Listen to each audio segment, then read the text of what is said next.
I don't know if I know even how to use OBS. We've been away so long. It's been I mean, it's two whole what weeks. 2 weeks.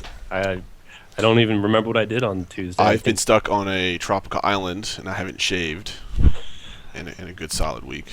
Nice little vacation there we had. I'm in the process of having, which is nice.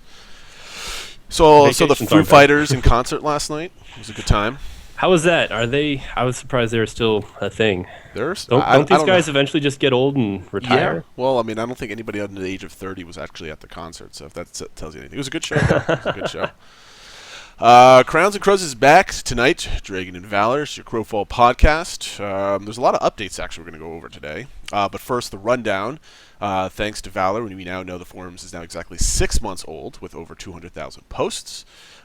We just hit the mile mark of $2.1 million in funding. I believe that's another 80 grand over the last 2 weeks, I think. I think we were at 1.02 or something like that. Yep. And apparently Tully watches us at 8 o'clock in the morning. Not exactly the time I would be watching me, but then again, he's Tully, so rock on. Maybe he's still on British time. Maybe. Maybe, There you you go. Matches up. Couple quick updates. We had, let's see, the oldest one, which we'll be talking about first. We had another combat chat, and thankfully we got the title of today's show from that update. Apparently we're not live at 8 a.m. in the morning every Tuesday, which is good. Good for me. They had a couple good points, and I want to thank those guys for giving us a nice shout out towards the end of that video. That was really nice of them.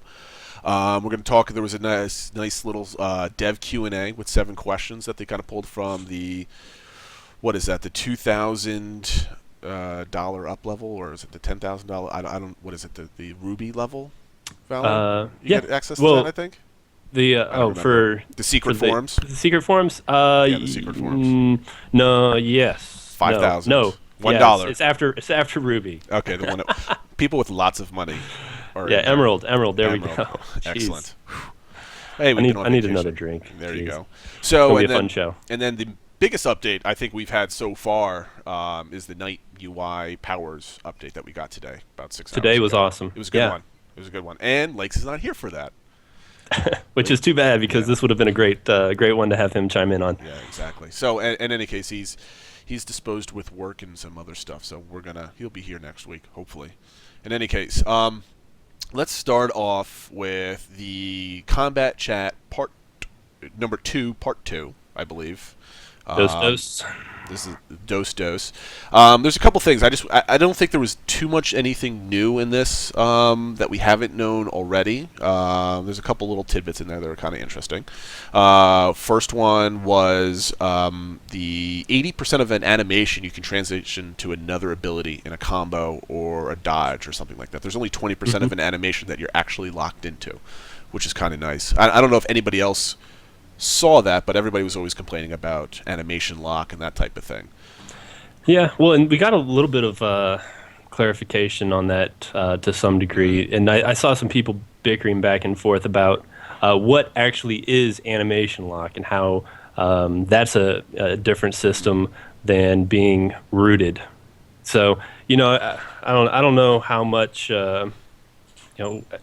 Sometimes I just wonder how wide the audience is for Crowfall, because we'll get people who show up on the forums and they'll have a lot of opinions about the direction Crowfall should go, and you ask them, it's like, oh yeah, I don't quite understand why that idea was. I don't really like considered PvP, but I've come yeah, here. They come up with some really weird suggestions, and I sit there and I was like, for me, I understand why everyone's like, noob, get off our forums, go learn about the game first. But I was like, hey, let's give this guy a chance. What's your gaming background? They're like, oh, well, RuneScape. I played. There's one guy who's like, I played RuneScape and some other second tier MMO that really was never all that popular. And I was, well, I wouldn't get so upset about people calling you a noob. Yeah, sometimes you just own it. You just got to go. Got to go with it. Just got to go. So yeah, a little rabbit trail, but it is what it is. Yeah. So we got animation. You're still locked into an animation until you decide to choose to do something else, which is nice. So it's not like you're not like you've mentioned, you're not freewheeling, moving around in your top part of your avatar is doing one kind of animation, the next one is doing something else. So it's not kind of like WildStar or World of Warcraft in most cases. We also learned that physics is complicated. We talked about all the different dials and stuff like that. So anybody out there that's a physics major, engineer, or any other kind of scientific background, either in high school or college, if you drastically change mass or anything else, lots of crazy things could happen. Especially drag. I didn't even realize they're going to add drag into the equation. That's pretty beefy there into a physics system like that you can actually change. That was one of the things they talked about. A month and a half ago now. Yeah, they've mentioned it a couple different times. And it was, this is our physics system, and this is how we're going to keep people from just teleporting, is their drag. And, for people who aren't as familiar with that yet, the drag that they're talking about is, how fast your character moves. It's kind of like friction, the best way I can put it. Drag is basically air resistance. Yeah, I mean, it's how quickly your character will move from point A to point B from exterior forces. That's how You're not a physics major, are you? You know what? No.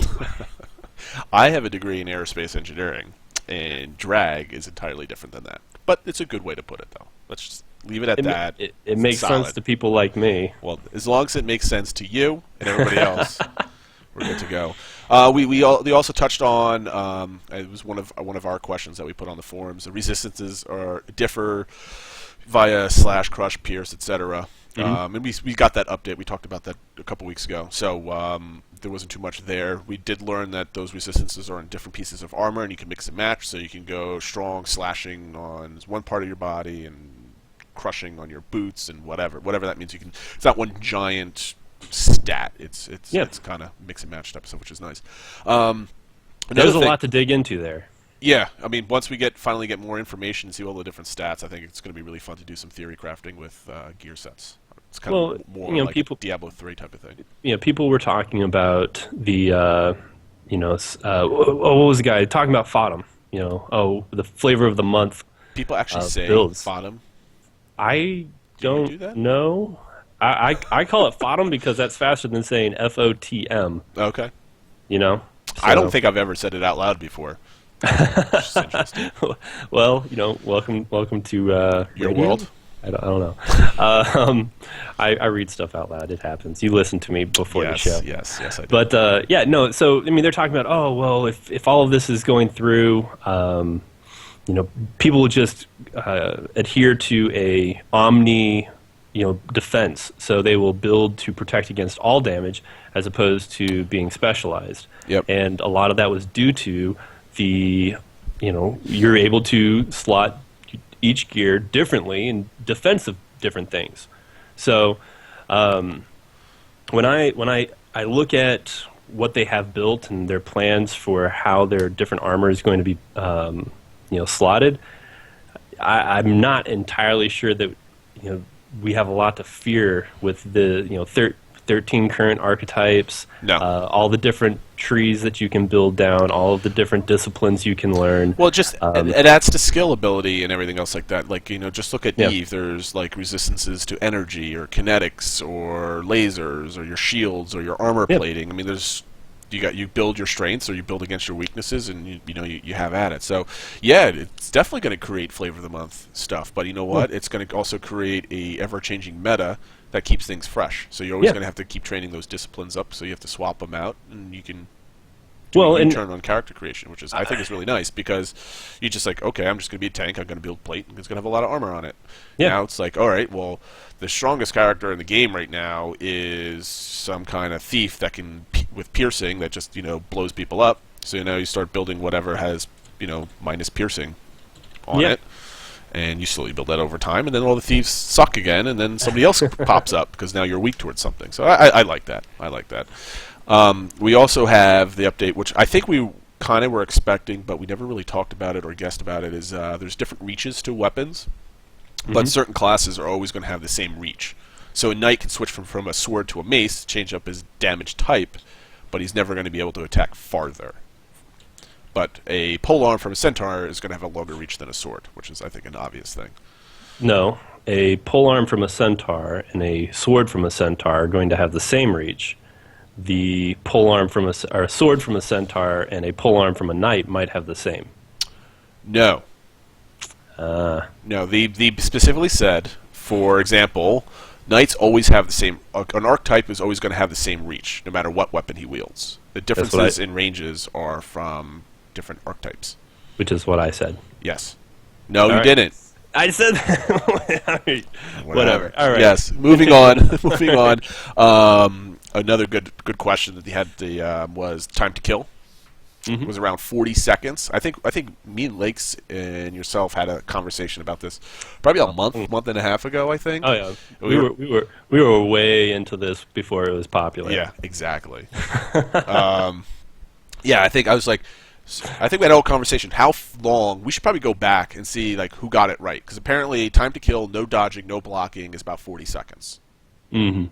I think we came to the conclusion that we liked like the 30-second mark. Probably completely wrong on that, but I'm remembering a 30-second time on that. I'm sure somebody. Actually, no one's going to go look for that. No. Who's going to go look for that? No. Who wants to watch reruns? We definitely said between 30 and 45 seconds. Absolutely. And in that range, if you are using all of your skills, that it can take significantly longer, depending on the skill of the player. Yeah. And I think the final question on the video, which I asked a lot of ridiculous questions. Like I had a list of like 30 different questions, and they were all things that they would never answer, even if they had the answers for them, because it's like no one actually ever talks like that. And they asked about I love Tully's response with logarithm or linear scaling on abilities, and Tully's answer was just yes. Yes. What do you think? He might have winked at me. I don't know. You don't. That was one of the other responses that I really enjoyed from the thread. There is, they're like, "What? You don't think we know how to do our job?" Because that's what. Yeah, right. And so many things pop up there, and all of these guys, they're used to it. I'm sure they've had to deal with it. But you're like, when people are like, "Oh, this is a horrible idea. This is how this is going to turn out. You guys don't know. You guys don't even know what's going on." It's like, you're effectively telling them that they don't know what they're doing, and this is their job. Well, I've seen plenty of development teams not take those things into concern, or like, oh, we didn't really think about scaling on this ability, so we're going to nerf it, and it's like 4 months into the game. It's just like, didn't you see this shit in alpha? Like, you can one-shot people. I don't know, did you play Guild Wars 1? Not 1, no. Not 1, okay, too bad. In Guild Wars 1, there is a particular elemental skill that just completely decimated arena PvP for a significant amount of time, called Searing Flames. And what it was is you could stack burning every time you hit with it, and you could hit it every, I think 4 seconds. Just a ridiculous pressure build that you just kept stacking that. You just kept stacking it. And it refreshed or whatever? Yeah. That's not you would just continue to burn. It was horrible. Yeah. But it gave a lot of the horrible people a chance to try and compete with the balanced teams. He's got to always have something. But that's just like developers putting in a ability with like flat numbers attached to it. Like this ability does 100 damage. And it needs to have some kind of scalability, or it just falls to the wayside about a year into your game when everything else outscaled it. So I always throw those questions out there, basically for Tully to make fun of and have some funny jokes. So you're welcome, Tully, at 8 a.m. When you watch this, probably on Tuesday next week at 8 a.m. He also skips over the boring parts. Probably just skipped right over this anyway. So I give him continuous grief about that. Yeah. So let's go over the Q&A. This one will be really quick because I don't think there were any really significant answers. I didn't watch it. I skipped the boring parts. Where you at, Blickstev? Talking to you, buddy. So the first question was, if we completely surround a stronghold with tax-free parcels, does it drop the stuff to 0, the taxes to 0? Sure. And they were like, yes, it does, but we're not releasing numbers because we don't want you to buy stuff in case we change it. Thanks for answering that question. Let's talk about that for a second. All right. Okay. They were given a list. They were given, they were given a list of X number of questions, and of the questions they picked, how many were they not able to give complete answers on? Probably all of them. This is the funniest one, though. I mean, this is probably a definite answer. I mean, I'm just like, okay, well, that's good to know. I wasn't really theory crafting my EK right now, but my tax cost for my EK. Right. Who thinks Nice. who asked that question? An accountant. An accountant? Yep. Yep. Oh man, I need to start Write that planning one down. what sort of resources I need to put into maintaining the taxes on my EK. Second question was, will you allow landowners the ability to purchase and put in some monster camps, such as for flavor? I'm like, they're like, sure. If we make the ability in the campaign, the whole basically, it's like if we make everything for the campaign, if we can port it from the campaign and put in the EK, we will, because why the hell not? Yeah. And that's basically the answer. And I think that's we've been saying. Well, we've been saying that. They've been saying that. Everyone has been saying but this. people still ask questions. Eternal kingdoms are not important to the. Man, I'm going to get them in trouble here. So, eternal kingdoms are not. We really important. need to talk about this. Go ahead. Eternal kingdoms are not important to the core of Crowfall. Sure it All does. right? It makes some money. Honestly, the Eternal Kingdoms were implemented as some semblance of persistence outside of the campaigns, which are what everything's being built around. Very important. And so, if people take issue with, oh, they're only talking about Eternal Kingdoms, they're only talking about all of this other stuff. It has been mentioned many times, and I've been reassured as well. Look, the Eternal Kingdoms are something that we are working on with so little. I don't even know the best way to put it, because they're not even really working on it. From what I hear, the best way to just kind of like, hey, whenever we're done with all the campaign stuff, we're going to take one of those campaign maps, we're going to turn it into an EK and drop buildings on it. Yeah. Have fun. They're just basically putting a customer face in all their internal tools and calling it a day. Which is, I think it's great. I mean, but Yeah, they've done what they've No, we have to stop this. We can't talk about the EK for another 15 minutes. We need to get to the night update. 30 seconds. 30 seconds. What they've done to tie them together is allow you to house all of your stuff for your campaigns, and then deal with all of the people want to have their part of a game. Sure. So that is what the Eternal Kingdoms are. They are going to be your part of Crowfall, as crappy and ghetto as that's probably going to be, because everyone thinks they're awesome, and in reality, they need to learn the game and get better. Lake just followed us on Twitch, by the way. That just popped up in the thing. Well, so apparently he wasn't listening to himself at the end of every single show, or click buttons and follow people. Oh my God. Hold on a second here. Is he actually at the PC, or is he watching from? Do you think he's watching from his dude, I'm sure phone? he got it on his phone. Anyway, we'll see if he pops Anyway. up. Where are my notes here? Okay, and let's suppose the next question was fondest memories of Shadowbane. Start from scratch from a completed character into a couple of weeks. They plan on making like all this character building. They want to do that. They've been saying that from the beginning. I think the one key point they picked out of this is you're not going to be able to do it in a couple of weeks.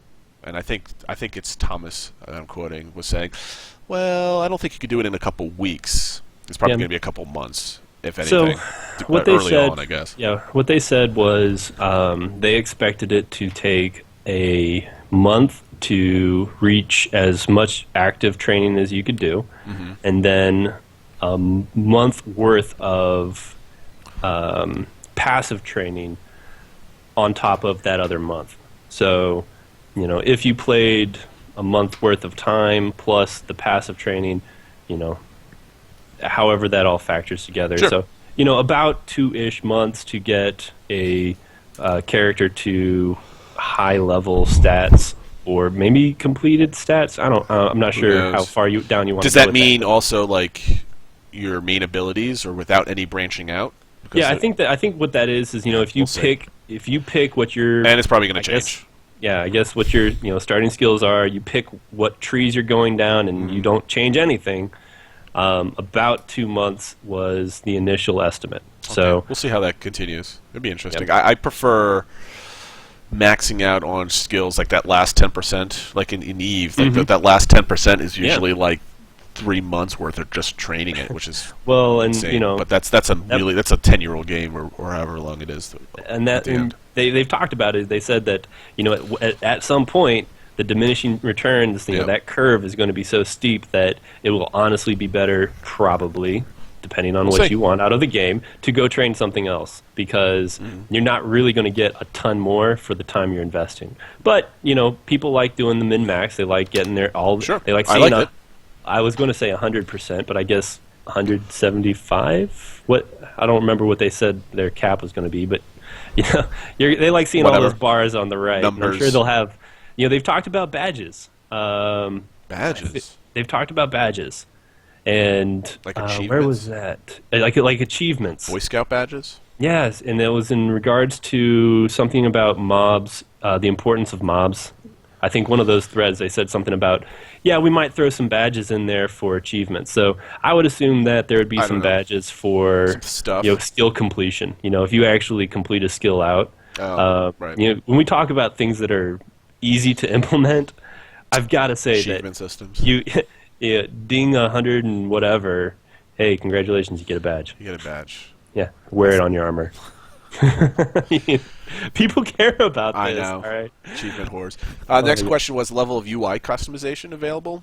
They said yes to that question. Basically, they don't know yet. They don't know if they're going to have enough time to implement some kind of add-on modifying your UI. I'm assuming that it's going to have the ability to scale your UI, maybe move some elements around, that type of thing.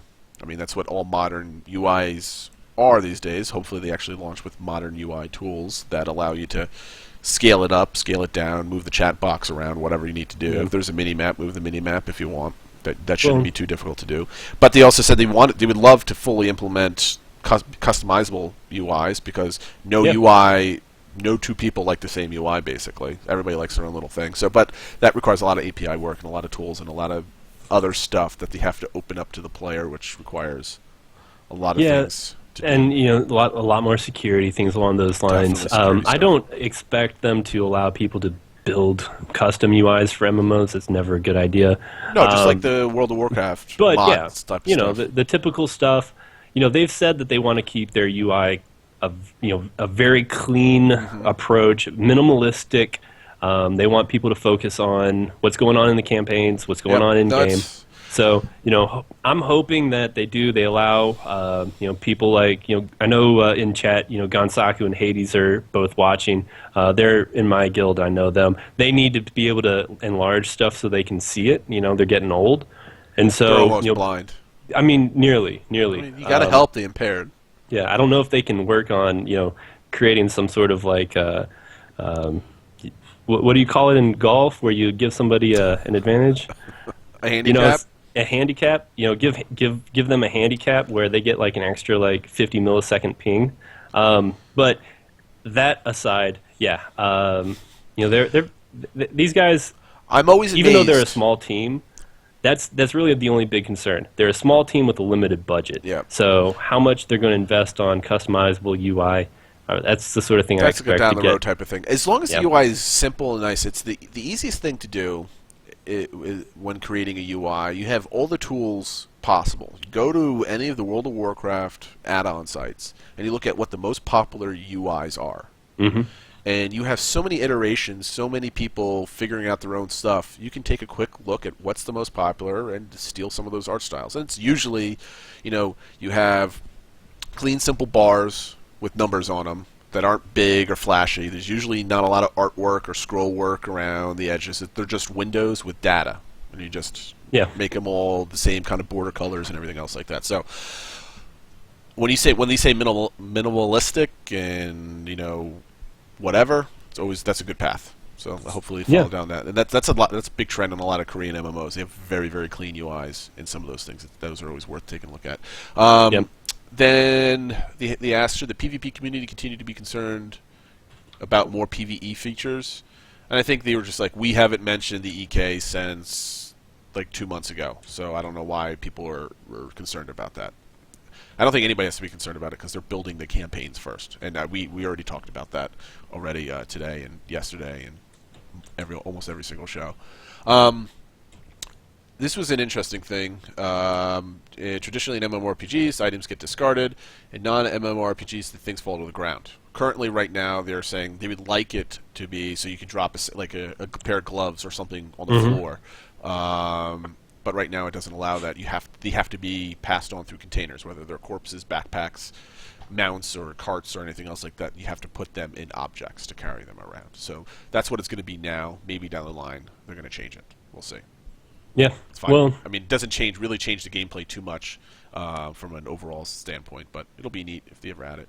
Yeah, I mean, what that comes down to is instead of doing, just a generic bag, they're doing, and whatever the graphic for that item laying on the ground is, and then I guess they allow them to stack. They have their own weight. They have their own, geometry. What happens when, ground? I mean, there's a lot that gets factored into just their whole loot system in general. I mean, what happens if there's a bunch of bags on the ground and somebody nukes that part of the ground, and does it destroy the bags? Do bags have hit points? I mean, probably. If you can kill them out. I mean, come on. Oh, you mean? Well, maybe you can't incinerate a bag, but you can incinerate a mount. You can kill mounts. Should you be then they able become a corpse, to? and you can loot a mount. Should you be able to? I don't know. I don't know. That's bypassing full loot, right? That would be. You're just. I mean, you're not looting it. You're just destroying his whole corpse, and he can't get anything back. But you can usually, in most MMOs, you can usually do that anyway, just dragging stuff into the delete upon, and because usually if you drag it off your inventory, it deletes it. So. Yep. I don't know. I mean. It'd be a fun griefing mechanic. Yeah, right. Last question was: have you planned any sort of thief type discipline for basically pickpocketing and stealing? They were talking about. And the simple answer was: they love it. They'll see it. It probably won't be an archetype type of thing. It'll be more of a discipline that multiple people can pick up. And I think that was basically it. But it's not in the game yet. But they would like it to be. So. Now, I would like to get to, I think, the meat of the show. The best update they've had so far was today. They launched the first look into the Knight's power and UI. And I don't really, you said this before the show, it's not really a UI, it's just the picture of the abilities panel. So I guess it's a portion of a UI. But that's a little bit of a nitpicking. But essentially, they broke down how the Knight works, and I think we're going to go through this point by point and kind of hash things out and kind of see what our first impressions are. We really didn't look at this together. We save all of our first impressions really for the show, which we do for you guys every single week. So you can thank us later. Essentially, they went through it. They're building. They're essentially assembling powers like Lego bricks. Essentially, they basically the whole game. The whole game they're building. So they're building. For example, Shield Slam. Instead of making Shield Slam and then coding in that you can hold it to charge and it does more damage the later you charge, and allow players to aim it in a certain direction, or critical hits. I'm reading off the list off the thing, and there's a couple other things. What they do is they create a script, a function, a piece, a Lego brick that. This ability now is hold to charge. So now they can take that out and they put it into another ability and put it out in another ability, which allows them to build abilities as they go along, which is always great when you see people that are into design future-proofing their game, which is really nice. And if it bugs out at a certain point, you can just fix that module, and you don't have to fix 30 abilities. You just fix a portion of that module, and hopefully it doesn't break anything else. Let's break that down even a little bit more simple, just so we'll give an example of what this means. So they announced the Knight, and they've got a shield bash where you hold down your button to charge your shield bash. It becomes more strong. You get to crit at with higher charges, etc., etc. You get a screen shake. Yep, you get a screen shake every time it hits certain charge levels. I mean, getting real fancy there. You take that skill, it's just a shield bash, but it's what they've done is they've created that skill is actually not a shield bash. It's just a charge that on the Knight is a shield bash. On the one of their mage classes, it will be maybe a fireball or some sort of AoE explosion. Yep. On a ranger, it might be a headshot. On the one of their centaur types, the legionnaire, it might be a charge where they actually just charge forward with a. So that's how they're building the skill, the foundation of the skill, and then they're just going to tailor it to each individual archetype. And so I like this approach personally, because what I see is it helps with balance, quote unquote balance. You're not going to necessarily deal with one character having this ridiculously overpowered, completely unexpected advantage, because fundamentally they're the same thing, but with different effects and obviously different graphics. So personally, I like the way they're approaching this. I think it's a very common sense thing, and well, it's common sense because almost every single other profession out there, whether when you do engineering or programming or whatever, use this in the way to approach different things. For some reason, a lot of game developers in the past have not used common sense approaches when building their games. So, luckily and happily, they're doing it this way, which is nice. And the one tidbit that they did mention in here, let me see, is, this is here, I'm quoting, the payoff is eventually is that our toolbox of features will become bigger and more varied, and it will become easier to us to build new powers.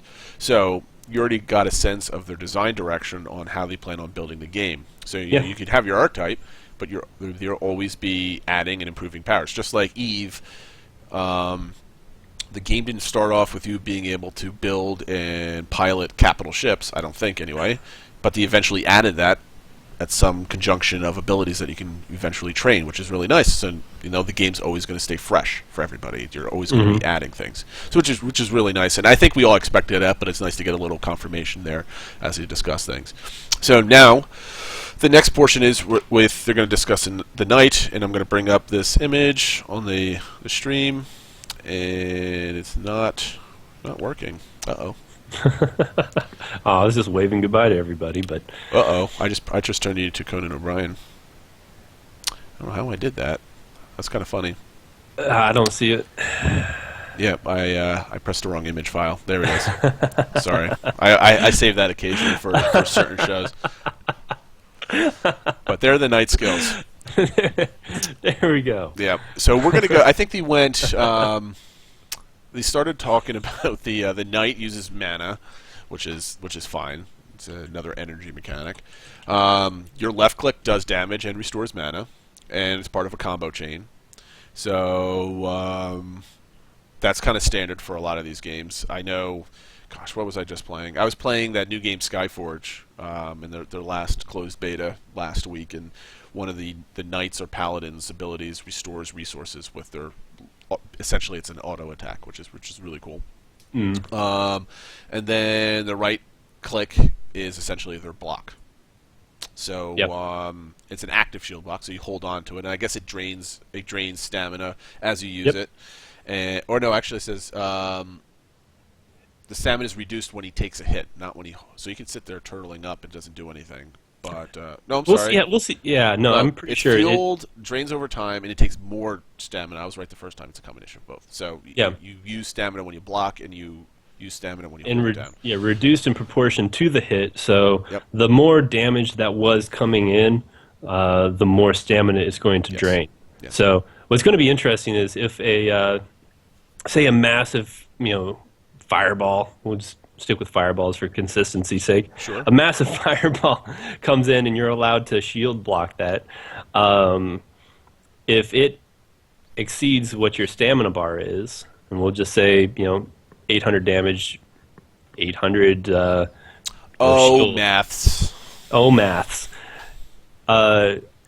Will it still have the potential to deal damage to you if it exceeds what your stamina would have been? I would hope so. Or does it just, you blocked that one, so now... That would be OP if you're running around with like 2 stamina left and all of a sudden you see this giant fireball coming at you. It's like the ultimate ability that does 5,000 damage, and you right-click just at the right time with your 2 stamina block and nullify his whole ability. I don't think they'll develop a system like that. That would be bad. Thomas would also like to know... inform us in chat that I forgot to say that the third attack on your basic attack is a snare also.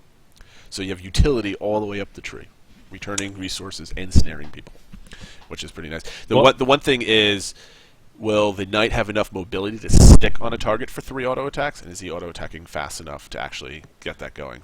And that was a big conversation piece actually on the forums, which I did not read. Hit and miss. But one of the things people brought up was, hey, the big part of any melee is being able to actually stay with your target. And, if range classes are able to kite, how do you handle, allowing melee classes to lock down a target without preventing the game becoming a CC war? Well, here's how, like in games like League of Legends, a lot of your attacks, at least the auto attacks, let's just stick with auto attacks, have no mobility attached to them. You're just attacking whatever's around you, and if they're out of range, you don't do anything, or you move towards the target to attack them. In action-based games, mostly things like Terra and now Skyforge and other things, when you click on that attack, it has a little bit of momentum behind it. So you do, like if anybody plays League of Legends and have seen or played against a Riven, her Q combo is basically dashing forward and slashing with her sword. I would imagine that this might be somewhat similar to that, where you also dash or jump towards a target when you're doing a swing. It might not. Maybe it's not as drastic as a giant leap, but it could be a little bit, which helps you get towards that person as you're attacking, instead of having to move and freely just swing your sword like a crazy person in midair, which is kind of what they do in Guild Wars 2. So we'll see how. Again, it's all that physics is hard type of stuff. Yeah. So we'll have that figured out. When are they going to calculate damage? Is it going to be upon where the person is to begin the attack, or very good question? I mean, if you're in melee range and somebody begins their sword swings, wait, hold on a second. They also mentioned they might have different areas of the body take more damage too. Yeah, and that's been brought up, is that they're talking about different regions of the body taking more damage. And what about regional resistances? Because now See, I started getting into this earlier. I know. See, I didn't want to bring it up. You took me away. I didn't want to bring it up because now I have a headache. Yeah, and I think Thomas just left the stream because his he's brain like, exploded. this is time to leave. But no, so the things that I know about this from my conversations and from reading the forums, they are talking about certain types of damage or certain skills being able to hit in certain areas, I think, and then the fact is what we were talking about a little bit earlier with say someone's going to be shooting piercing damage. There are a lot of archers on your campaign world for whatever reason. Right. Say you're going up against somebody who they're the Legolas clan, and that's what their RP PvP whole concept is. And so you're going to run into like 30 or 40 archers, and majority of their damage is going to be some sort of piercing damage. And the worst of their hits all hit on your upper body.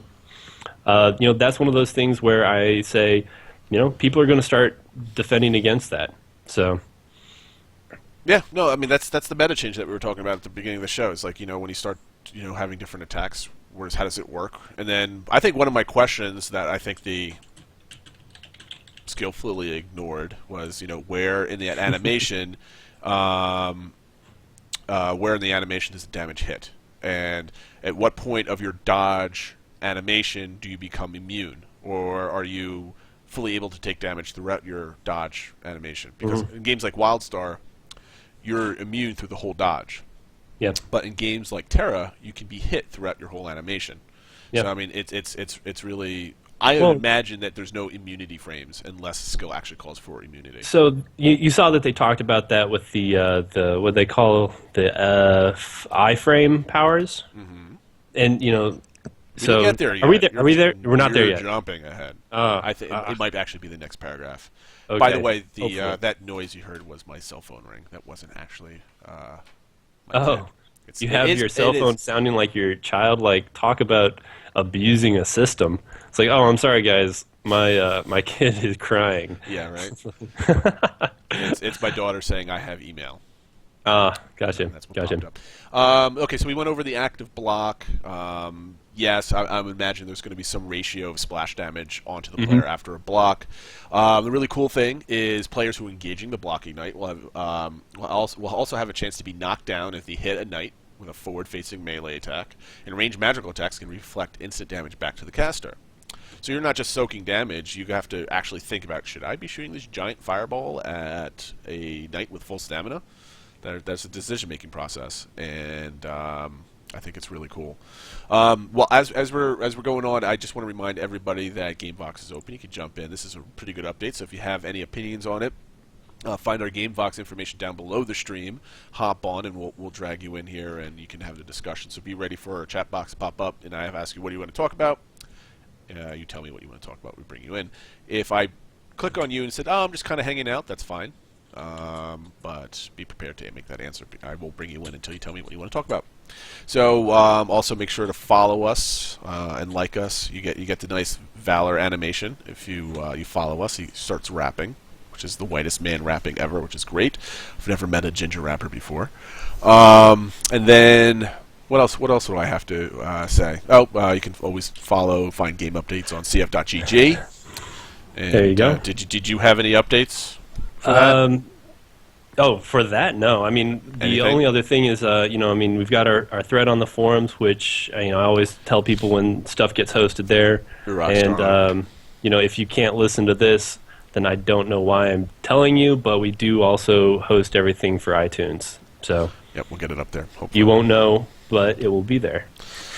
All right, so the last part about the night thing before that little commercial break there was the knight's mass, and blocking increases his mass, so you can't push him around, which makes sense. Oh God. So that's yeah, sorry, I was just reading. Kagan is asking for a live free flow rap. Well, he has to go create another Twitch account and give us another +1 follower. So that's basically what you have to do. I mean, he wants something. He wants something custom. Oh, just some freestyling. Yep. No, I mean, not on this. Maybe the after show, and maybe, then 3 more of those the beers after that he's show. drinking there. Yeah. All right. This is good stuff, by the way. What are you drinking? This is the Shinerbach Prickly Pear. Sounds really girly, is a little bit, but it's tasty. It just tastes good. Today's my detox day after last night. There you go. Yeah. So, again, the like to mention that everything that we're talking about is in testing and whatever, blah blah blah blah blah. So, now they're going to talk about the iframe powers. Now we're ready to talk about them. Hey, there we go. So everybody gets 1 iframe power, and I think they have it to the C key. So there's another key for you guys to press, which I want to bring up maybe once we're all done here. And essentially, an iframe power gives you a mobility or vertical mobility to move. Usually, it's a leap or it's like a hover. And for the knight, it's the leap slam, and he crashes the ground, does damage, and it's kind of like gravity well type of thing, which is kind of neat. Well, and the important piece. Well, actually, I say important piece. This is a question. They're talking about the knights and their leap ability, and how when they're leaping, they will not be affected by any sort of exterior physics. Mm-hmm. So you could blow them with a wrong use of words. You could hit them with a fireball, and it would not knock them off target. Yes. During this animation. Mm-hmm. However, they said it is a tether. So you're actually... is your target also not going to be affected by... I mean, I can't imagine how that would be possible, but that's kind of how it came across to me. I'm trying to look for the word tether. I don't remember that discussion. It really wasn't tether. The word that they used is pulling nearby players into a sort of localized gravity well. I think that's just part of the ability.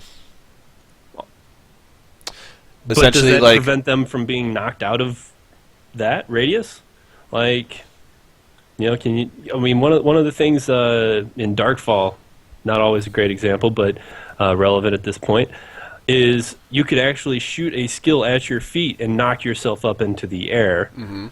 If you see a knight coming in to do a leap slam, anyway. Mm-hmm.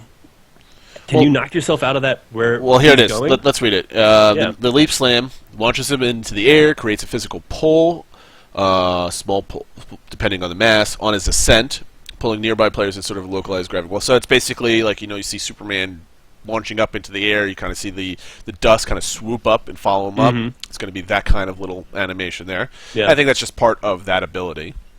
And then he crashes and deals damage. It has nothing to do with his target. Okay, so he's actually not leaping towards anybody. He's jumping up in the air, creating a gravity field that pulls everyone under him. Well, they don't mention if it's a ground targeted ability or an actual targeted ability. So, like, do you target something? Well, I'm reading chat the right here.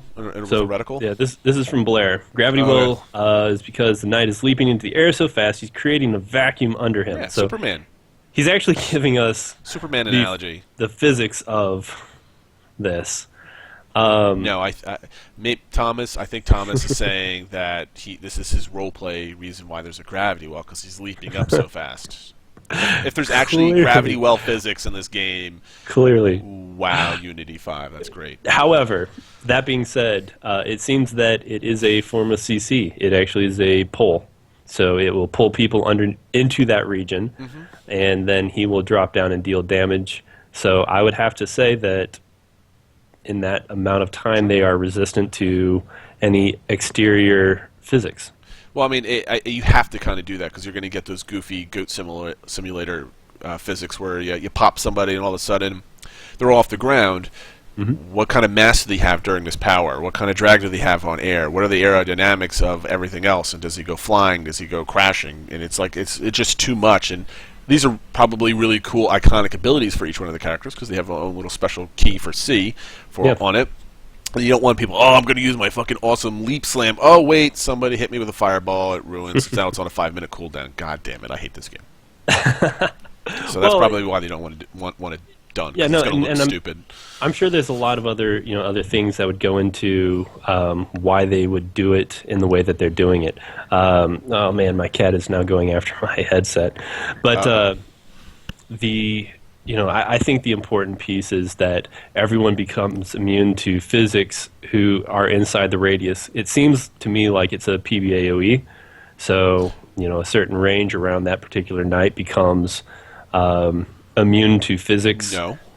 During that not the other animation. people. The guy performing the act is immune to Why physics. but if he pulls those people into a specific region, right? They should also theoretically be able to be knocked around while he's still performing his animation, even though he isn't. No, it's the people on the ground have like a little tiny pull. And that's it. They get bumped closer. They get pulled to him. Yeah, it's not like a giant pull like the other ability that we're going to get to. It's like if you're right around him, you get kind of popped in. That's it. As I said, PBAOE, range around him. Right. They all get pulled. During that, they can't be pulled elsewhere. Why do you say that? I'm assuming. That's how it sounds. It says any character. Essentially, it's any character that's going vertically into the game, outside of a standard jump, is immune from physics because it, like Thomas said in chat, it causes way too many problems. The little pull that you have towards somebody is not any vertical physics in the game, and that's why that's why they got rid of it. Okay, so them being pulled, in my understanding, would actually lift them off the ground to pull them. It's just like it's. how many times can you get? Can you get It's pulled? an inverse knockback. Okay. Yeah, I get it. It's the same thing as you can get pushed around if you're getting knocked back too. Is this now a cat show? Look at this cat.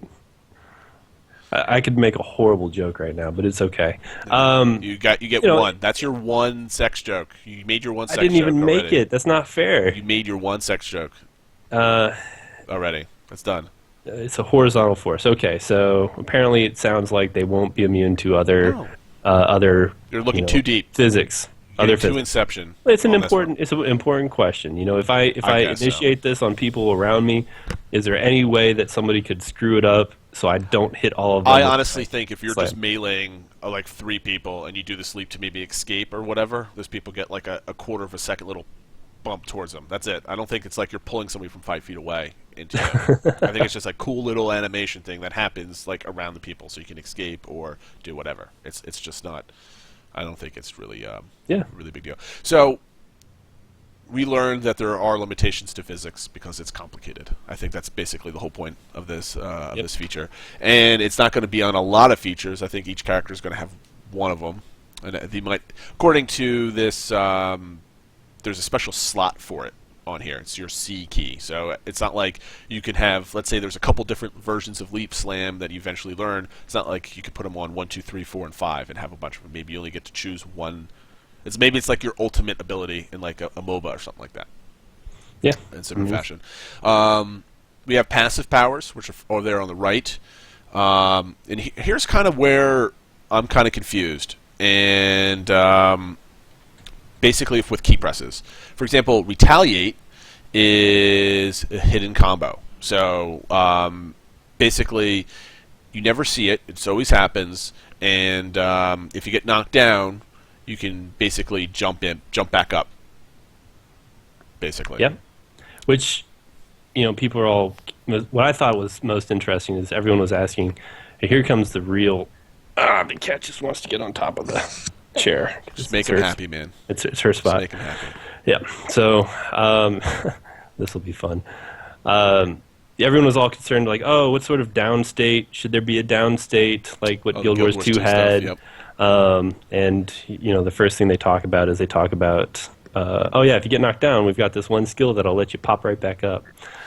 So maybe that'll appease those masses because I think that's a horrible idea in general. Yeah, I mean it looks like it might have a longer cooldown or something like that. But like, what's that key press? Because here's before we get into all these abilities, it doesn't say. It basically says it only appears when you're knocked down. So you never see it on the bar. So it's a function. And maybe it's a combo button that they press. I don't know. Maybe they don't even know yet. But here's before where the other passive looks like sprint too, and that's going to be your basic shift key also. I can't see the graphic that's on this street. It's Constitution's another passive. Maybe it's extra points. Yeah, it is really small. I hope people have us in large screen, and not just so they can see my awesome complexion. Yeah. Oh wait. Yeah. Retaliate and Constitution are the two passives. Maybe it's just extra stats or something like that. You can kind of whatever. Sprint is basically sprint from any other game. It uses a stamina bar. There you go. You can run fast. Now, before we get into the powers bar, here's my first thing that I thought. You have left mouse button, right mouse button. You have C. You have whatever retaliate is on. Then you have 1 through 0. You have 10 keys that you have to press. Not only that, you're going to have a combo button that you have to press because Onslaught has 2 different branches. So either, let's see, Onslaught's on 4. So you hit 4, and you branch up, hit 4 again, and then you hit 4 again. There's your 3-person combo straight up the top. But their branches off, so there's now a combo key. So you can either press that button again or your E button. I think you looked it up on a previous update. So we looked that up, and actually Bookstev broke that piece of information here on Crowns and Crows prior to everything else. Yes. So just plugging that. But no, really it was the E key, which I believe was he just brought said it up in the chat right there. Yeah. Yep. And so with that is, you have whenever you have your combo skill, whatever that particular combo skill is, you're looking at your A line and your B line, and if you want to go down your A line, you just keep hitting your 4 key. Combo key. And then if you want to go down your B line, that's where you hit your combo key. So instead of, if it's your number 4 skill, instead of hitting 444, you go 4EE. Or 4E4. Or 4, or you could go 4E4 depending on. Here's my main problem, because now you're limiting your combos to this linear progression. I guess it's all in a straight line, and you have whatever options. You can't create any more complicated combos, so you can't have 3 branches. You can only have 2. Then you have these other abilities like this retaliate. Is that on it? Is that on its own key? Is that on the E key, or is there more keys that we have to use? I can't imagine how much more they can put in there because you've got obviously the WASD, or as I like to call it, the WASD. The WASD. And and you have your WASD. How many more different keys are you going to force people to use on their keyboard or bind elsewhere? 10. But you've already got your 10 skill keys. And I don't like that.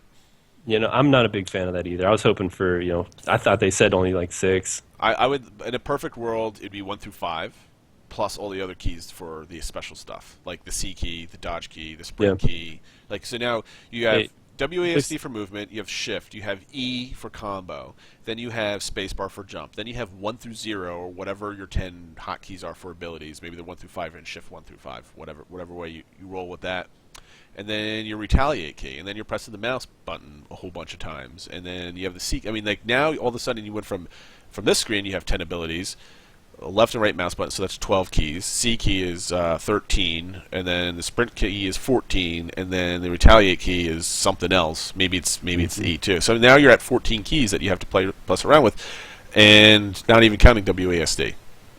And it's too much, I think. I don't like action games should be nice and simple, and boom, you play with it, and that's done. Like I don't like having to modify shift keys and everything else. Hear this, Ace. We don't like your design. It sucks. I don't know.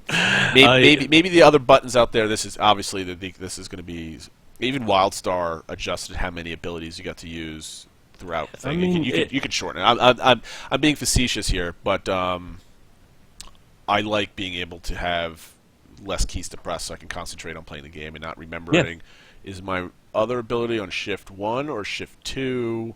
Shit, I pressed the wrong button. I'm there with you. You know, for me, I don't like having to utilize my number keys past 6. If I get to key 7, that's where it starts getting cumbersome, and I'm just not. Personally, I'm not a fan of it. That's the only reason why I bought a G13 is because I have, I use the thumb pad for movement. You got my little. I mean, has anybody ever used one of these things? Wrong one. It's upside down, but there you go. Okay. It's basically you got your thumbstick for movement, and that takes up four buttons. Because I can't play anymore where you have WASD and then having to move my movement keys away from my fingers and to press buttons. I don't like that. So you can go 1 through 5, and then there's essentially enough buttons up there to go through all the way up to 8, and that's basically where I'm comfortable with, and I like to take it down. In any case, I think we run my mouth more on this, but that's probably one of my biggest pet peeves out of this whole thing. There's just too many buttons to press. But Thomas said that when you get your ass knocked down, the combo button gets overrid by your retaliate button. So it looks like that E button is the magical button that does a whole bunch of things. Hopefully, maybe they might develop a system where you have 2 combo buttons. I know we've talked about Echo of Soul that I recently played for like 2 days. Where if you have 2 different abilities run off combos, you can always use the E or the Q button for queued up combo abilities. So like for example, you have Shield Spin in here, which has a combo for something else. It combos into something else. What if the eventually added so that Shield Spin branches off into much like Onslaught? And so let's see if you hit 3, then you hit 4. Now you have the option. Onslaught would have either 4 or E, and then Shield Spin would have 4 or Q, or 3 or Q, to whatever. So hopefully they expand that a little bit. But there's I'm not going to. There's your what if, and it's not a bad idea. It's a good one. It's a good one. If you do have multiple, those could be your combo keys. I hope they have multiple combos with branching things like that. It makes interesting play, I think. Yeah, and some of it I guess would come down to. Do you need multiple combo keys? If you say you're going down your number 3 key tree, you hit number 3, whatever E only affects whatever you hit before it. So what if you could do it that way? So you ruin your whole combo if you open up another tree. Essentially, it's that binary. Yep. I guess they could go that way too. Yeah. So I think that's kind of the direction, from my understanding so far, that they're taking it. But it looks that way. I wouldn't have any problem, maybe even just a buffer of you could go this or this, and that way you can kind of bounce around a little bit, hit E or Q. Hey, let's just make their game more complicated and the development process that much longer. It's not that complicated. It's not that complicated. No, every person ever during pre-alpha, alpha, and beta. It's not that. Why can't they add ships? It's not that complicated. It's just a boat on water. Have you ever seen Order Physics? They had to completely make you immune to vertical physics, and you want them to make water physics. Oh man, Valor.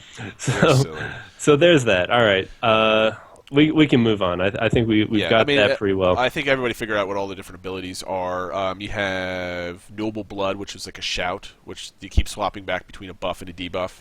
Like Mm-hmm. it's a buff, but that's a support. So let's make it a debuff. Oh wait, that's a support. So let's This change it.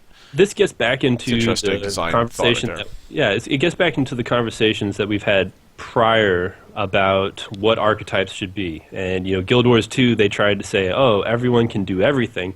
People hated it. I mean, it turned out all right, but the initial backlash was horrible. People still really weren't that big of fans of it, and you get into a community like Crowfall, and everybody's saying, "Oh, I want my archetype to be able to do this. I want my archetype to be able to do this." I commented on a discussion this week where somebody said, "Oh, wouldn't it be neat if an archer could shoot an arrow from stealth without popping out of stealth?"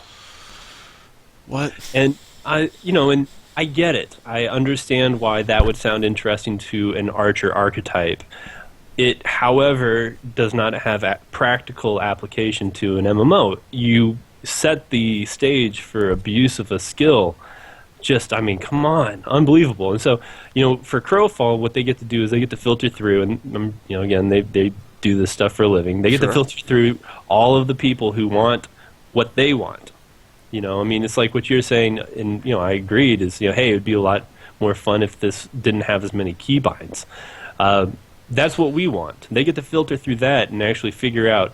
Are these suggestions going to be good for the overall game, or is this just some people? Sure. I mean, that's your typical about design something process. that's going to make them happy.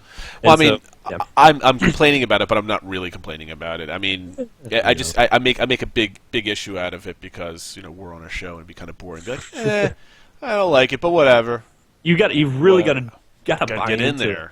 Buy into it, Dragon. Let's go. All Let's the do way, 100%. But, and so those are some of the things that I see, and when we're talking about the skills and these archetypes, I'm not terribly concerned about Crowfall being able to know what's a good idea or not.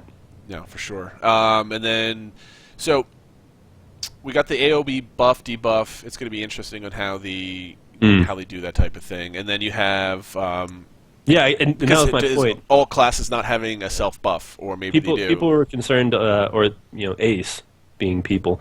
Ace was concerned that this archetype isn't supposed to have the buff. It's supposed to be this particular type of archetype, and that has been their back and forth of should we have an archetype that's more focused on damage and attacking have the access to support style skills. It always goes back to the reading through Riot's design decisions, which I always find interesting. I've always mentioned that on the show. They give champs an identity. What makes it feel good for that champion? And I think that's what they're doing with these archetypes. I mean, archetypes are a lot more complicated than League of Legends champions because there's skill sets and skills and that you have to train and disciplines and a lot more stuff that's involved with it. But I think if they follow the sense of what does a knight do, what does it feel like, and then they stick with that, I think they'll be successful. And it's a very difficult thing to do. You got to find the core of the champion's gameplay. And of course, the last attack on that bar there is chain attack, which is basically Thomas putting a spike into Tully's chest and yanking him over that we saw. So you can have that image stuck in your head forever. So the one thing I found interesting about this whole article, and I appreciate Thomas for writing it up, and I think that's what he was teasing a couple weeks ago. It's like, just wait till you get to hear what I'm writing up. So it'd be nice. Is now we have this beautiful outline of what the knight looks like. What do all archetypes do after whatever amount of time or levels or skill points? They get promoted. Yeah. And I believe the knight's promotion, if you look back to the Kickstarter, was the Sentinel. I think it's one of their promotion classes. Man, really? Yeah, we're going back that far? Yeah. Just click on that, do a little Control F, search for Sentinel, and it's just basically one line. It's one of their promotion classes. I think everybody gets 2. And so how does the screen change? Like, does it add more trees? Does it just completely erase things and add more things on there? Is this like, usually in a lot of games when you have classes that get promoted or you can change or swap out to something else, it completely changes the whole UI and it kind of replaces things and adds new things in there. Is this going to be the base set, and maybe there's now another screen with Sentinel stuff that you can click and drag through? It's going to be interesting to see how they kind of incorporate all that stuff, I think. I mean, I'm not even sure how far down they can or are interested in going in that. I mean, there's so many different. I mean, they're obviously going to have the different promotion classes, but I mean, how much will they deal with the different disciplines and the skills and how they change things? I mean, they're talking about disciplines, was it disciplines or was it your promotion classes that will potentially change? Both. Both. I mean, both. We're talking about a very robust system, and even though even though they say, "Oh, this will save development time," and it will, I mean, they're still developing a very big thing. I mean, class systems are core to any game. Yeah. I mean, there's a reason why people play Path of Exile, even though the game's engine is not the very best and it's not very fluid and the graphics are a little bit off. It has an awesome class system, an awesome gear system. So that's why a lot of people play the theory crafting min-max stuff. And I can't wait till we can start seeing how the disciplines fit in. There's probably going to be a discipline screen where you can slot things, and then maybe there's on those 4 empty UI buttons there, maybe there's like a drop-down menu where you can slot discipline passives or discipline augments or whatever. Yeah. So I think that's going to be pretty cool. So I think that's it for the night UI. Those were my takeaways. Were not seeing the promotions. We haven't talked about anything about promotions or how disciplines work in. So I think over the coming months we might hear more and more about that as they kind of go through. So that's what I can't wait to sink my teeth into. Did you have any other takeaways from this other than basically what we saw? I mean, I think we've covered a good portion of it. They gave us some insight into. They call it the UI. I mean, it's not really. It's the screen of the UI. Come on. Hardly. I mean, it's like, it's like every other update where they say, oh yeah, here's all of this information, and then you look at it and you're like, oh yeah, this is fantastic. This is so much more. Wait a second. Yep. Wait, they haven't talked about whether or not there's a map or a compass or they show your team or what you look at. What do you see when you look at somebody? I mean, they do a fantastic job releasing information, and as always, there is more to learn. They've been better. Well, there's always. This is the best update. Thank you, Thomas. Yeah, this has been a fantastic update, and there's always more to learn, which is good because that gives us something to talk about on our show every week. Oh, hold on a second. I didn't have this on my list. I'm going to interrupt you to say you need to give me your update about the Guild Heraldry stuff because we're at the 1 hour mark right now. Oh yeah, well, I knew you wanted to bring that up. I thought we were going to get there. I was about to. I just remembered. I was about to close off the show, and I'm like, oh snap, we gotta do something. No, so I sent in a list of questions, and they're specifically centered around Guild Heraldry. And I know that we have a few folks from one guild in particular, though they haven't told me what guild, that are tuning in. Everyone else, in case you're even curious at all, I'm going to pull this up and we can just go over it. The questions I asked were really focused around, what is this whole, the premium guild option, the other guild option where you can spend $650 or $700. What do you get? What does it protect you against? Where's the value there? Mm-hmm. So I'm just going to go quickly down a couple of these questions. One of the things I asked was what determines the priority for reserving a guild name. Look at this. That's a good question. Look at this cat. Nope, you had your one. Because what we started off with was all of the Kickstarters. And Amber and above all got to pick their guild. They get access to reserving a guild name. Sure. And before they announced this whole Guild Heraldry package, they told everyone it was going to be by backer date. So now we're adding in the $700 package. How does that change things? The answer was that they're going to go by First time come, and first date. serve, So it's basically. going to be first come, first serve, and they're going to process it in groups. So they're going to start off with all of the top whoever First 100 people that backed, signed up. yeah, whoever backed your So backer forth. number. If you log into your account, you can still see that on the Kickstarter site. That's fair. So they're going to go that direction. They're going to do all of the people in Kickstarter, probably pre-alpha Kickstarter stuff, and then they're going to go into the all the guild heraldry, and then anybody who backs post all of this. I went through and looked through all of the pledge packages, and there's no custom guild heraldry. It's all just access interesting. to their expanded symbols.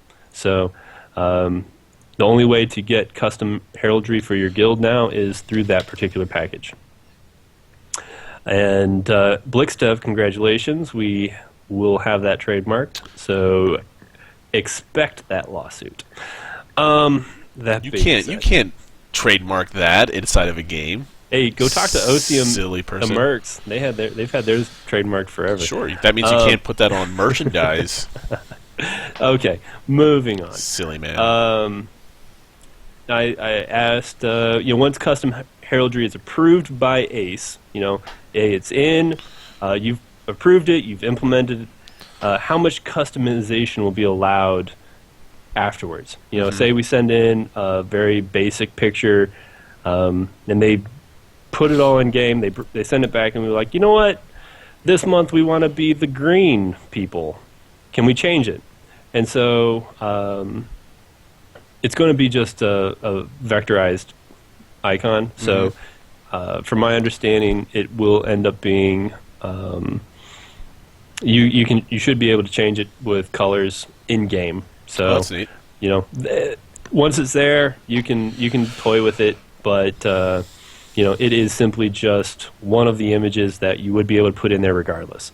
And he wanted to emphasize something, and I will go ahead and read this. Okay. Please do not buy this item. Don't buy the guild heraldry. It's a ton of work. They're going to take your money, of course, and they will do the work for you. But it's a ton of work.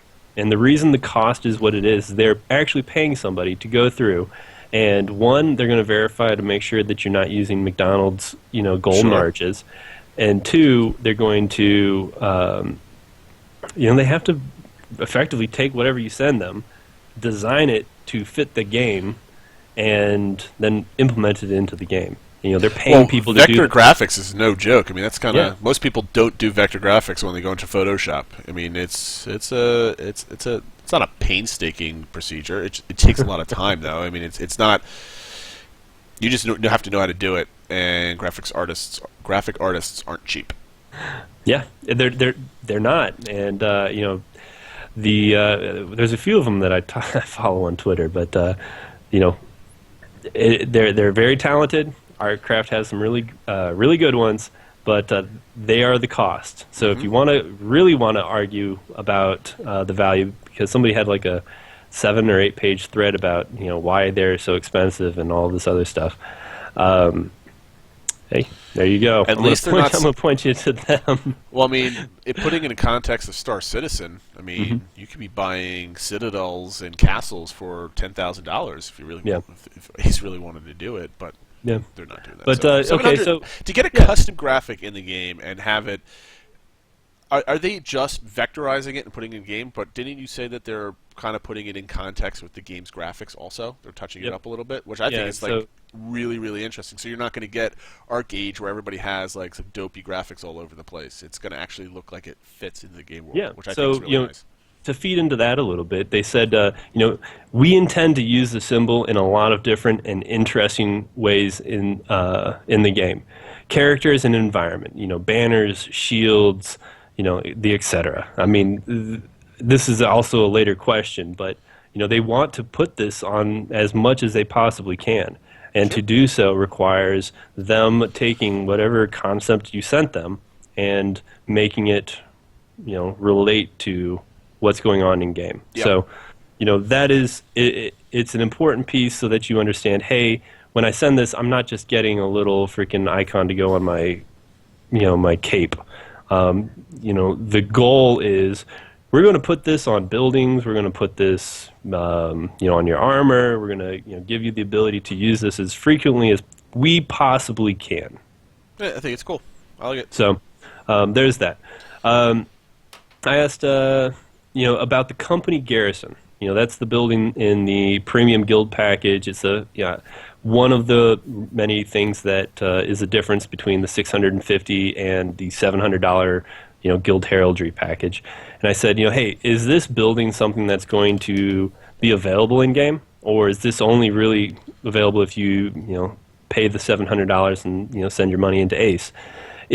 All of the stuff that they're putting into game, or have sold thus far, in terms of buildings, majority of it's going to be able to be built.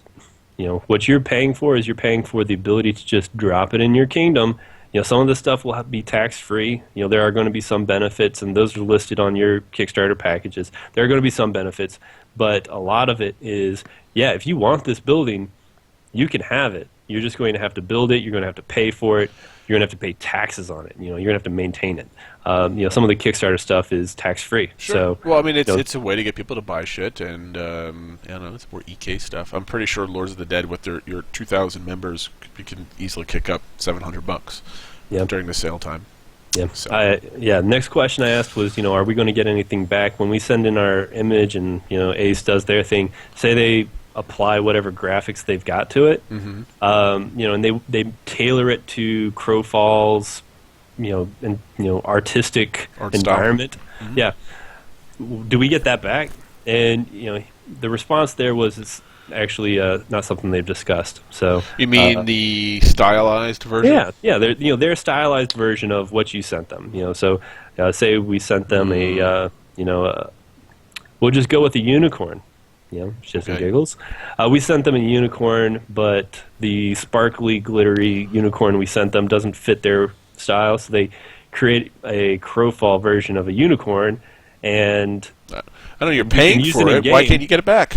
Will they send it back to us that we can then put on our website and forums and all that fun jazz? It's something that would be interesting. The legality of are they responsible for whatever images they give you? Why would they be responsible? Again, it's like them giving you a screenshot. That was an explanation for I don't know. That's kind of weird. So that being said, next question was more: will there be any form of remediation for name griefing? Which I know is a hot topic that people don't want to talk about. And so what it is there's X number of Ruby or Amber Plus backers. We'll say thousands. I'd assume we're at least 1,000 or 2, and all of them have access to reserve a name. So say you're number 1, and you absolutely positively sell your spot, man. Lantern Watch. Whatever that for whatever reason you hate that particular guild. Can you kill that guild's name selection by simply picking it first? Uh-oh. What'd they say? We don't know. That was... He's like, we'll see how far we go before we get there. Who's got number 1? Who does have number 1? I don't know. They need to know. They need to sell their spot. I mean... This is America, man. There's Come on, some value there. Have a Kickstarter for the number 1 spot. Yeah, but going back to actually Blixtev... in his joke, he said, Todd actually acknowledged that there are some guilds that have trademarks, and sometimes the Ace will just honor those because they kind of have to. I don't know. I don't know how to do it. I don't want to be part of that. The law and online presence just doesn't work. But whatever. That you can't really enforce that trademark anyway. I mean, like you're playing a game with 100 servers and you have a generic name like Lords of the Dead, and then so nobody else on any other server is allowed to use that guild name in any game out there in all of North America and the world if it's on NA servers. I don't know. That's dumb. I don't know how it works. I really don't. So getting back to the actual, hey, heraldry, guild heraldry, what you get. I asked, hey, when people actually spend $700, what are they going to get? Are they going to send you $700, send you a picture of That's it. Dragon's balls, and then whatever you put together is what they end up with, which could look like a cat because they don't want to actually do anything with a picture of Dragon's balls? Or will there be some back and forth? My example was, hey, I guess it depends on how many people are actually paying for this thing. Who knows? I mean, they have to honor it. So Sure. regardless, but my example was, if we send in a logo and They butcher it. they send it back, and we say, well, can we change the color? And they send it back, and we're like, well, this looks all right, but can you change this? And then they respond back with an email saying, you know what, you guys can go fuck yourselves. Sons of bitches. Right? So he said that there will be some back and forth. All right, they're going to try and accommodate people as much as they can. ACE is filled with actual human beings, regardless of what people believe about, their community management process. Sure. So, they're going to try and accommodate as much as they can. But obviously, at some point, they're going to say, guys, good luck. This is the best you're going to get. We've been doing this for 3 weeks. So, good luck with that whole thing. That's why you never have reserve your guild stuff, because especially in a small game where everybody's going to know who's signing up, you get screwed. Yeah. Don't have a generic guild name, and don't put it on your forum signature like 3 years before the game is released. And troll everybody. Next, yeah, gosh, yeah. Next question was, have you discussed how prevalent, and this is kind of earlier, how prevalent guilds will be able to display their heraldry? My examples were, EK buildings, armor, chess pieces, campaigns on, whatever structures are there, whatever, POIs are there, influence boundaries, things along those lines. And, the short answer is we're still trying to figure that out. Yeah, I want it, they say, we want it everywhere, but probably isn't possible to put it on everything that we possibly want. So we'll see. And that is actually a quote. We'll see. Yeah. Well, they don't know. I mean, they just recently changed up how they're going to do armor. Yeah. So I don't think they're going to be able to tell you where on that armor they're going to be able to put it. Yeah. What happens when they go into testing and the first time they get 500 different people into the game and all connecting from a server all throughout North America, and they find out all the different gear grinds this client to a halt, or the client to a halt, because it has all this fancy graphics. What happens if, let's now remove all the heraldry? Oh, the game works perfectly. I don't think you're getting heraldry on gear at that point. So that's why they can't answer it right now. Yeah, I think. So I only had two more questions, and 2 more. Yeah. So I asked a question. I said, if a custom guild crest is something pretty common, if it's a prancing horse, would Ace consider, similar horse icons, removing them from what would have been? God, you're like that kid in class that constantly like, oh, I have another question. Why would you want Ace to be like, not only do you have to make a game, but they have to be the trademark office of the United States government? What is up with that? So, there are going to be a ton of Crowfall guilds that try and use a crow as their whole guild banner and stuff. And so, why not? If they get in and they get their custom guild heraldry, no, you do not get to eliminate pretty common things from their their database of what they'll allow guilds to use. So if you're going to design and send in a design for your custom guild heraldry, make sure that it is something that is not generic. Or hey else guys, you will do run whatever the the hell you want for $700. Yeah, or else you will run the risk. Don't listen to Valor.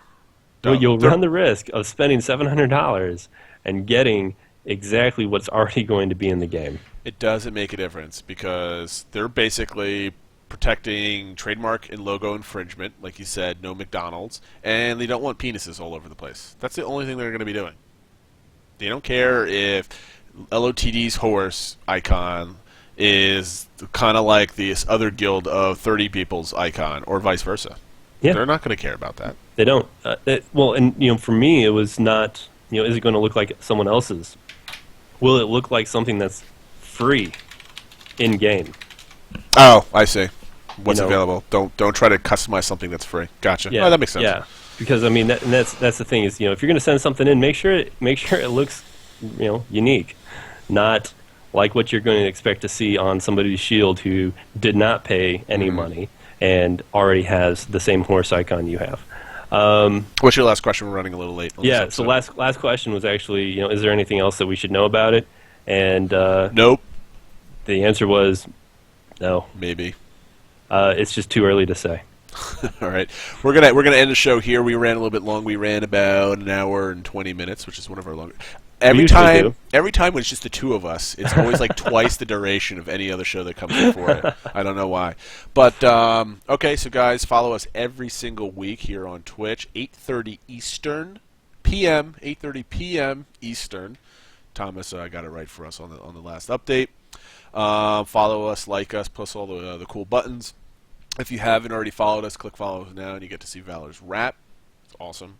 And get GameVox going. We're going to hit the after show in just a moment. See you guys next week live. Take care, guys. Peace.